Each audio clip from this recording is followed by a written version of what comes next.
Le franc CFA, monnaie commune à 14 pays africains, est au cœur d'un débat brûlant, particulièrement parmi la jeunesse africaine. Symbole d'intégration régionale, il suscite des interrogations sur sa pertinence économique et son héritage colonial. Dans une interview exclusive, le Premier ministre d'un pays ouest-africain expose une position nuancée, constante et pragmatique sur cette question stratégique. Le franc CFA, créé en 1945, est utilisé dans deux zones monétaires, l'Union économique et monétaire ouest-africaine, UEMOA, et la Communauté économique et monétaire de l'Afrique centrale, CEMAC. Cette monnaie, arrimée à l'euro, garantit une stabilité monétaire et facilite les échanges dans un marché commun. Cependant, elle est souvent critiquée pour son lien historique avec la France, ancienne puissance coloniale, et pour sa rigidité, qui pourrait freiner le développement économique des pays utilisateurs. Le Premier ministre souligne que sa position sur le franc CFA n'a jamais varié. Depuis mes écrits de 2018 jusqu'au programme présidentiel de 2024, nous avons toujours prôné une approche équilibrée, déclare-t-il. Il insiste sur l'importance de l'intégration régionale, un objectif clé pour l'Afrique de l'Ouest. Un marché commun, des législations tarifaires harmonisées et une monnaie commune sont des atouts pour renforcer la compétitivité face à la mondialisation. Dans un monde où les blocs économiques se forment pour être plus forts, l'Afrique doit suivre cette voie, affirme-t-il. Monsieur le Premier ministre, l'une des questions en débat actuellement au sein de la jeunesse africaine, c'est la question donc du franc CFA. Alors, quel regard vous portez donc sur le franc CFA? Notre position sur le franc CFA a été très constante. Vous savez, j'ai la chance d'être un homme politique qui a écrit des livres. Et ma pensée est dans ces livres-là. Mais ma pensée est exprimée également à travers des émissions, des meetings. Notre position a été toujours constante.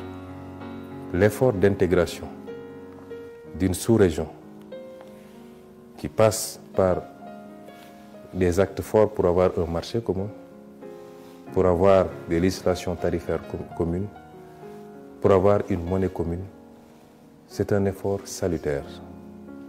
Nous voulons un espace intégré. Nous voulons une zone la plus intégrée possible en Afrique de l'Ouest, qui peut aller au-delà de l'espace UEMOA, mais nous le voulons. Nous le souhaitons. Parce que nous sommes dans un monde où les gens se regroupent dans des ensembles pour être plus forts. C'est notre souhait. Et la monnaie est un instrument extrêmement important de politique pour un État. À côté de la politique budgétaire, la politique monétaire est extrêmement importante. Et c'est important que la zone ait réussi de mettre en place un marché commun, de mettre en place une monnaie commune. Mais il y avait un problème. Le problème, c'est que cette monnaie continuait à symboliser quelque part une présence coloniale, quoi qu'on dise. Et nous avons considéré que cette monnaie dépouillée de ces éléments-là redevenait une monnaie des Africains, par les Africains et pour les Africains. Il y a des aspects symboliques, c'est l'appellation de la monnaie, même si CFA de 1960 ne signifie plus tellement CFA de 1960. Mais le seul fait qu'on parle encore de CFA pose problème. Ça, c'est un élément. Mais ça, c'est les aspects les moins importants. C'est symbolique. Après, la monnaie est un instrument, comme je l'ai dit, de politique publique.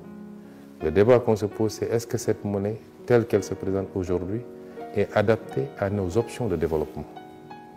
De la réponse à cette question doit dépendre l'orientation qu'on va prendre.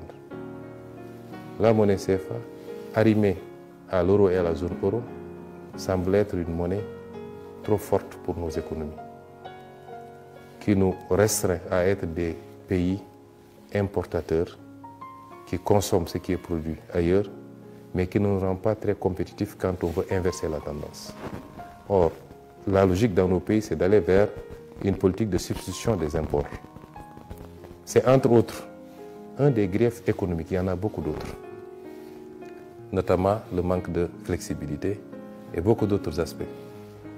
À partir de ce moment, c'est de la réponse qu'on apporte à ces considérations techniques qu'aura dépendre notre décision d'aller dans tel ou tel autre sens. Et nous avions dit, depuis mes écrits, mon livre de 2018, quand je devais être candidat à l'élection présidentielle, jusqu'au programme du président Bassirou Diomaye de 2024, nous sommes restés constants. Nous sommes dans un ensemble qui présente ses avantages, mais qui a des inconvénients. Nous poserons le débat avec nos partenaires. Pour le dire, nous devons évoluer. Si une solution est trouvée dans ce cadre-là, tant mieux. Il n'y a aucune raison pour que nous sortions de cette monnaie. Mais si ce n'est pas le cas, nous assumerons notre responsabilité. Et nous sommes toujours dans cette logique. Quand nous sommes arrivés, la BCEAO, qui est l'institution commune, nous a présenté les travaux qu'ils ont faits, qui vont exactement dans le sens de ce que nous avons dit tout à l'heure. Il s'agit maintenant pour les présidents de se retrouver pour valider un certain nombre d'options. Ça, c'est l'aspect politique. Les techniciens ont fait leur travail.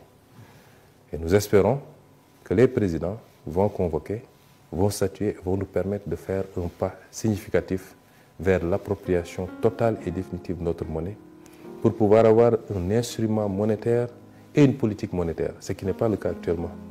C'est pourquoi nous sommes toujours obligés de nous recentrer sur nos politiques budgétaires avec les tensions que nous vivons. C'est ça notre position, nous restons constants. Il y a beaucoup d'amalgames qui se font, oui, c'est eux qui avaient dit qu'ils sortiraient. Un État se gère de manière responsable. Et nous sommes avant tout des panafricanistes. Tout ce qu'on peut faire pour rester dans la cohésion, nous le ferons. Mais si on se rend compte que ça ne va pas dans le bon sens et que ce n'est pas bon pour nous, le panafricanisme a ses limites également. Ça ne peut pas se faire au détriment des intérêts des États. Et à partir de ce moment, nous assumerons toutes nos responsabilités par rapport à cette monnaie. D'accord. Cependant, le franc CFA pose des défis. Son appellation même, bien que ne signifiant plus « colonie française d'Afrique » depuis 1960, reste un symbole controversé. Cette monnaie doit être dépouillée de toute connotation coloniale pour devenir pleinement africaine, explique le Premier ministre. Au-delà de l'aspect symbolique, des questions techniques cruciales se posent. L'arrimage à l'euro rend le franc CFA trop fort pour des économies majoritairement importatrices, ce qui nuit à leur compétitivité. Nos pays doivent évoluer vers une politique de substitution des importations pour stimuler la production locale, insiste-t-il. Le manque de flexibilité monétaire est un autre obstacle. Contrairement à la politique budgétaire, qui reste sous le contrôle des États, la politique monétaire est gérée par la Banque centrale des États de l'Afrique de l'Ouest, BCEAO, et limitée par l'arrimage à l'euro. Cette situation empêche les pays de la zone d'ajuster leur monnaie pour répondre à leurs besoins économiques spécifiques, comme stimuler les exportations ou absorber les chocs économiques. Nous devons avoir une politique monétaire qui soutient nos ambitions de développement, ajoute-t-il. Face à ces défis, le Premier ministre propose une approche pragmatique. Dialoguer avec les partenaires régionaux pour réformer le franc CFA. La BCEAO a déjà effectué des travaux techniques en ce sens, proposant des options pour une meilleure appropriation de la monnaie. Les présidents de la région doivent maintenant se réunir pour valider ces propositions, indique-t-il. Si des solutions sont trouvées, le franc CFA pourrait rester un outil d'intégration. Dans le cas contraire, il n'exclut pas d'explorer d'autres options. Nous sommes panafricanistes, mais le panafricanisme ne peut se faire au détriment des intérêts nationaux, précise-t-il. Cette position reflète un équilibre entre l'idéal d'unité africaine et la nécessité de protéger les intérêts économiques des États. Le Premier ministre rejette les accusations d'inconstance. Nous sommes un État sérieux, qui agit de manière responsable. Il souligne que toute décision sera prise après un débat approfondi avec les partenaires régionaux et en tenant compte des aspirations de la population, notamment des jeunes, qui exigent une souveraineté économique accrue. Le débat sur le franc CFA dépasse les aspects techniques. Il touche à l'identité, à l'histoire et à l'avenir de l'Afrique. Alors que les discussions progressent, la région se trouve à un tournant.